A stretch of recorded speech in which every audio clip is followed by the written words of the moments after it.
Dalam hiruk-pikuk kehidupan, sebat rokok pelipur beban. Setiap isapan adalah pelarian dari rutinitas yang menyesakkan.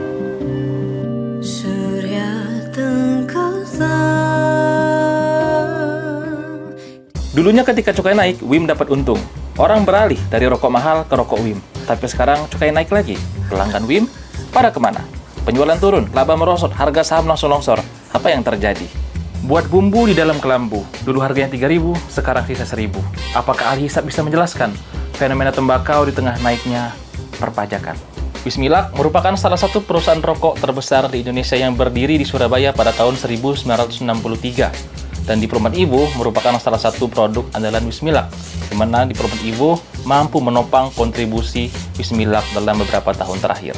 Penjualan turun 10%, labanya turun 18% secara year on year.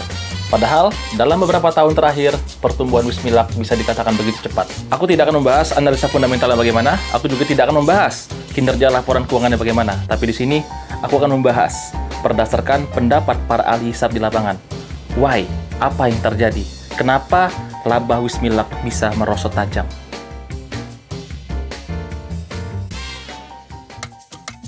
Pertama adalah karena rokok ilegal.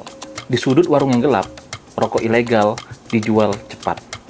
Harganya murah, walaupun risikonya bisa dibilang sangat parah. Setelah cukai dinaikkan, berdasarkan wawancara di lapangan bersama para ahli hisab, mereka mengatakan, dibanding beli rokok yang lebih mahal, mereka lebih memilih rokok ilegal yang harganya jauh lebih murah. Rokok ilegal jelas menjadi masalah nyata, mengancam nyawa dan merusak pasar.